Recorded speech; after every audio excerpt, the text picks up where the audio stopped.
I think the big story in British Columbia today is the high winds up in the Peace region are driving fire activity. Fire activity is extreme there. If you are in the line of any of these fires, get out of the way if they are raging. I know wildfire service in these high winds will be pulling crews out of the forest and may, because of fire activity, have to pull crews right off the line on some of those cases, right? So there may be nothing between you and the fire that's coming to protect you or save you. Run if the fire is coming at you. Those evacuation orders are very critical today in northern British Columbia. Very critical. This wind is going to push things in bad directions. Already, I believe the Kiskatinaw fire has likely crossed the Alberta border and has become interprovincial. That's that. You are getting the best fire weather forecast you'll find on YouTube in Canada, right here on Joey Only Caribbean Weather Dude YouTube channel. Unfortunately, I didn't get the job for fire weather forecaster, so instead I'm here on YouTube and giving it away to you, my friends, freely. Please support the channel. I put a lot of effort and time into keeping everyone informed as best as I can on what's coming, what the weather's doing. I appreciate any amount of support back. Hit like, share, subscribe, hit the thanks button, this and that. Let's get on with the details today. Let's go. There it is. This is bad news. My God. All right. I didn't think it happened. Get on! I'll watch the video later. Hey, try mopping this. Ridging starts for British Columbia. Warm temperatures soaring up towards the north here for the next couple of days. Then we're going to watch our jet stream more or less break down, which means I think we could see temperatures stay pretty warm and stable for a little while to come now in Western Canada. Well, especially for us in BC. So we're going to get some warm temperatures, at least Sunday looking extremely warm and maybe a little bit beyond there. And the other story that's going on here is that the low, as it has passed through and is affecting the tail of it is affecting the Peace area today and in through Alberta. You can see where it's going to go here. Watch this. It's going to make, bam, right there, dump rain on Saskatchewan and Manitoba, although at the risk of high winds. Make sure you see my last forecast video I put on the YouTube to learn more about that. We'll start off with yesterday's provincial situation report. There's not a new one up today. So we got hot and dry weather coming across BC. Not here in Wells yet. We're still got a little bit of that lingering showers going on for us in the region in the mountains here, but things are drying out in southern British Columbia fast, and that heat is moving north. Meanwhile, the low that's moved across the far north has made for windy conditions, not only in British Columbia, but also will be affecting Alberta fires and Saskatchewan, Manitoba fires. See my last forecast video for that.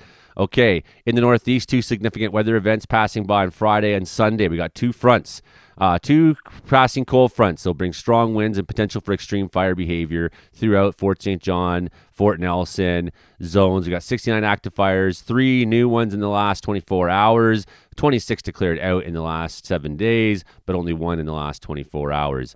We'll look at these bulletins in a second there. I know fire bans are across the board up there in the northeast up here, so yeah, you won't be doing that. 59% of our fires right now are out of control. We still have just the 2 fires in north, the Summit of note, the Summit Lake fire, and of course Kiskatinaw fire. Fire bans across, so make sure you go and find out for yourself where the fire bans are, what's in your neighborhood, what's going on. There's no campfires or anything in the northeast whatsoever in this weather, especially you are playing with fire. Here's the information bulletin now we have as of June 4th. Still, we talked about this the other day. We have cold fronts coming through. On Friday, we'll significantly increase wind speeds, gusting up to 70 kilometers per hour locally. And then Sunday, we'll be seeing another event, maybe into Monday or maybe more Monday. We'll watch how things play out the next 2 days here, and we'll have a real good view of that. But it should be a dry cold front. That's the concern for the next one that passes through, is it will not as well offer much precipitation through the region. We don't have an updated map for the Kiskatinaw Creek wildfire. Firm seems to indicate that the fire has grown past the border. I'm sure once they can, they'll update us completely. We're up to 11,900 hectares. That's still what it said last night, right? So just bear in mind that we don't have necessarily updates on the maps here or from Wildfire Service to keep up with. Right now, they have enough on their hands on this one. And here's what it's saying for June 6th, and I think you can probably look at this expectation across the northeast, across the piece up to Fort Nelson area. Aggressive fire behavior is expected today. Strong southwesterly winds will shift northwest with the passage of a cold front this afternoon. These dangerous wind conditions will persist through the weekend. This is a dynamic and high-risk situation. Red flag warning if we were in the United States, they'd call this. Crews work in Kelly Lake overnight. We're doing direct attack, trying to use the down fire activity at nighttime to get a bit of a boost on things. Behavior was reduced with increased humidity overnight, so that gives you a chance to get a little closer in and do things. It's the fire is a little less active at night, maybe making some progress on spots that have flared up during the day. Yesterday, strong winds pushed the wildfire northeast, flanking both the north and south sides of Kelly Lake and pushing it across the Alberta border. Okay, so it did, just north of Kelly Lake. I was correct on that. No active flame front has reached the community there. However, embers continue to spot into the area. That's concerning for Kelly Lake. Very concerning. And in this high wind, the danger is very high. The area is very high. Heavy equipment is constructing guard north of Kelly Lake. Crews are establishing hose lay to bring water to the area. All these preps are underway ahead of a small-scale ignition operation in the area to secure containment, advance of shifting winds this afternoon. So they're probably going to try to do some burning this morning and get ahead of it a little bit. That's probably what was going on last night, although I don't have any specific details. I only know what they're saying. But nighttime operations aren't very common in wildfire service, so that I know British Columbia tends to not do nighttime operations very much. However, if they're doing it, there's a big concern that there could be a big loss at the weather coming. We're throwing Hail Marys. So when you're throwing Hail Marys, you're probably looking at doing exactly what they're saying here today, ignition operations. So structure protection personnel remain on site as well. So we still have 117 firefighters now. So an increase in firefighting personnel has been there. Still 12 helicopters, 27 pieces of heavy equipment. And yeah, we can see the Kiskatnaw Creek fire. G70422 has crossed the Alberta border. And you can see there's a lot of properties there, farms. So we have a lot of woodland still that could get very, very warm. And we have lots of properties, communities, and things in the way. As you can see, most of our fire activity still remains in the northeast. But with the hot weather coming this weekend, we could see any spark that lands in southern BC become a story. We've already had a number of small fire starts that seem to have all been hit pretty quickly. We got lots of green dots across the board all of a sudden this week. So a bunch of fires were contained or under control so far in the British Columbia South. No real fire stories yet there. Just a couple headlines this week, a couple exciting moments. But we're still looking. We got ones that are threatening Highway 97 down here. That's this fire. We're going to look at quickly. Still threatening 97. That's the Pocket Knife Creek fire, G80352. 7,733 hectares. I don't know when the last time they updated this was. Discovered on May 19th there. Very large lightning-caused fire. Most of the fires in the province are lightning-caused fires. Due to the size of the fire and weather conditions, smoke is causing poor visibility on the highway right now. There's an area restriction in place for the region. Extreme fire behavior is expected over the next couple of days. RH levels are low. Relative humidity, the air is dry. People don't know what relative humidity is. That's how much moisture is in the air. It's like when you pour a bath and all your windows fog up. The water condenses on your windows and on the mirror because the humidity is at 100%.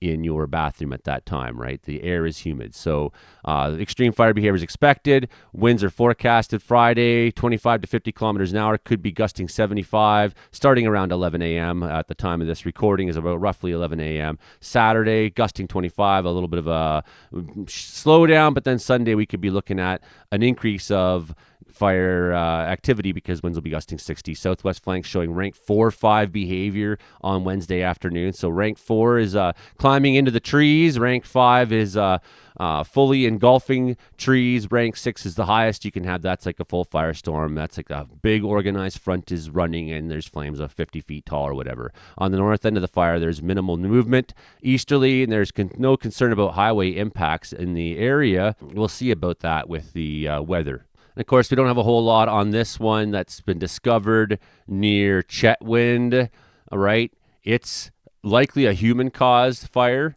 So that's one of the few there. Travelers along 97 may see smoke within the fire perimeter. If there's an evacuation order, there is an evacuation order or alert for the area, sorry. So make sure you go to the Peace River Regional District webpage, find out about the evacuation alerts. With the extreme winds, we're concerned about what could happen there. RH is really low. Extreme fire behavior can be expected there. Very strong winds are forecast Friday and Sunday. Winds forecast to become in west-northwest.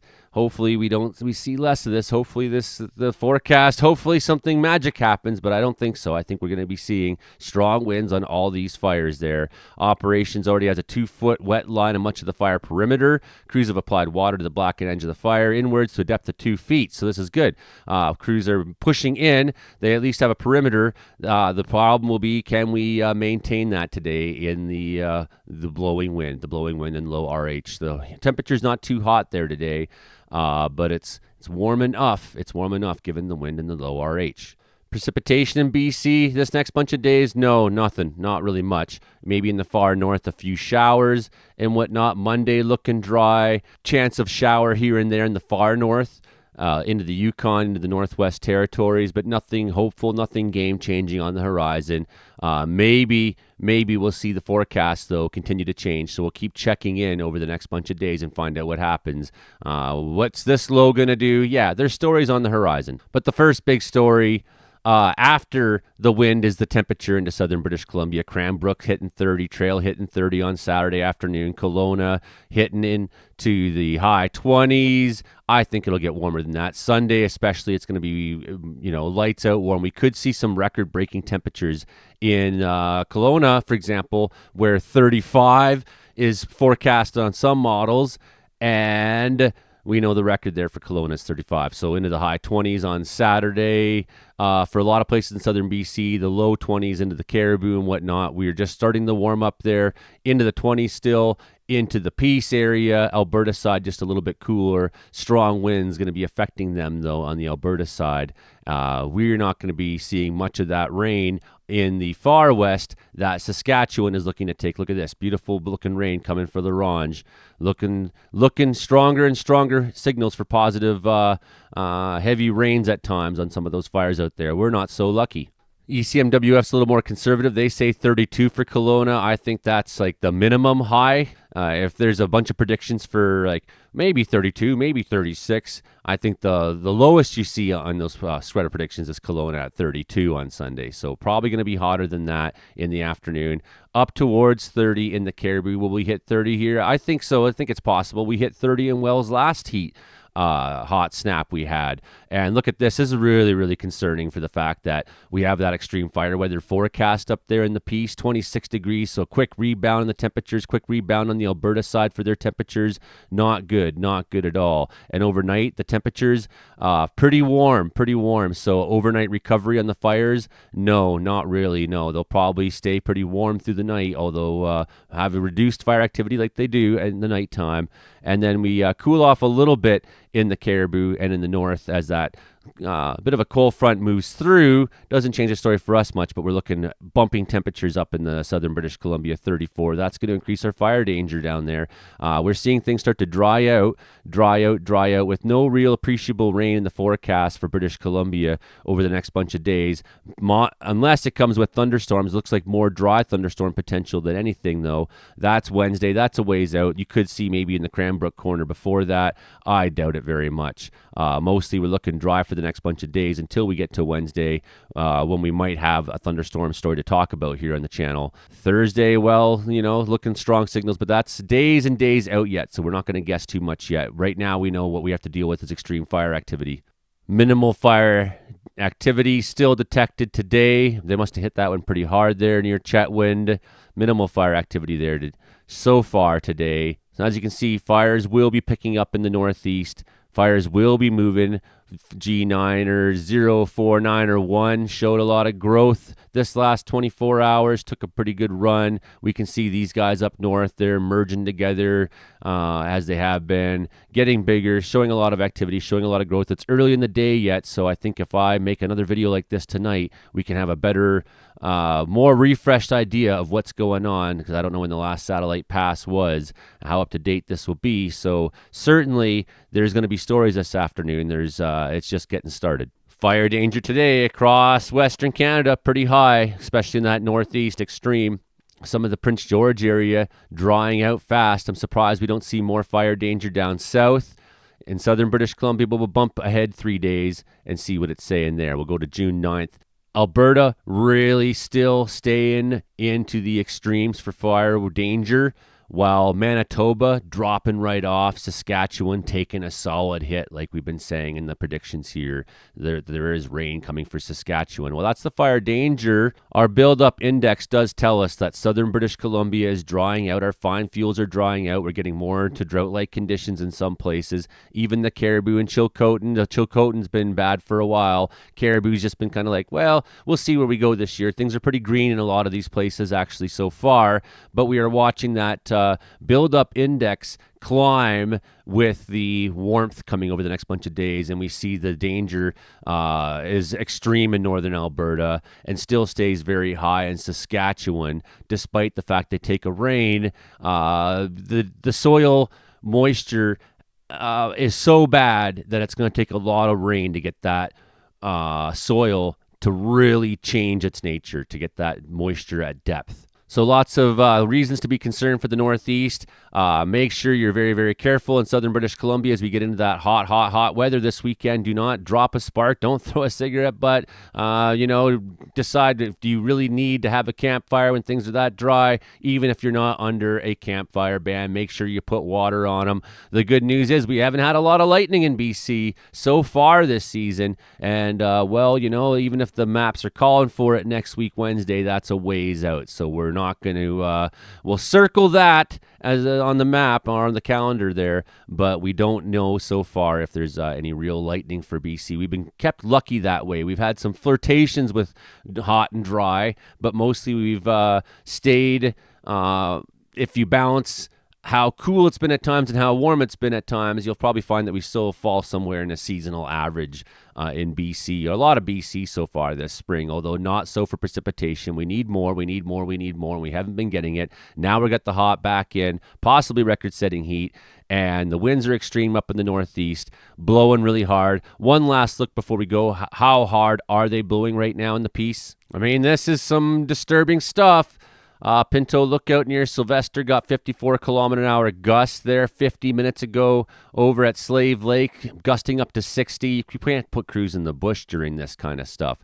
Gusting 48, 25 steadies at Dawson Creek Airport 50 minutes ago at Chetwynd. A little bit stronger there. This will dry fuels out. This will push fire. This will make for some complications as we get into the afternoon, into the warmth of the day. Fires are just taking time now to get themselves organized, get themselves hot enough to sort of stand up. And as soon as we start finding flames getting into the trees in this kind of wind, we'll be in trouble. Fort Nelson Airport with a gust measuring 76 km/h 16 minutes ago. That's our most recent update that we've seen so far. So that's concerning to me. That's really concerning that we have some pretty heavy winds coming into the area. Fort St. John, 41 from a reading not that long ago. Watson Lake gusting up to 40. All of southwestern interior BC and the western part of the Kootenay District have a ridge of high pressure there, bringing temperatures hot through the weekend. Sunday's high could be in the low 30s with overnight lows in the mid-teens. So even at nighttime, it'll be fairly warm. So that's why if we have any fire starts during those conditions, they will have an easier time to remain active over the nighttime. And then, of course, smoke all the way across Western Canada, all the way across Eastern Canada too. Watch this. Look at this. All the way into Quebec, Newfoundland even. Everywhere's worried about smoke right now, except Nova Scotia, where they got a severe thunderstorm watch. Lucky for them. I'm so jealous. Special air quality statements, yep, coast to coast, except for BC. We're the ones so far seeing the least of it, unless you're in the far northeast there. The smoke can be pretty bad at times for you. Hope you found that informative, everybody. Hit like, share, subscribe. Like I said, okay, bye.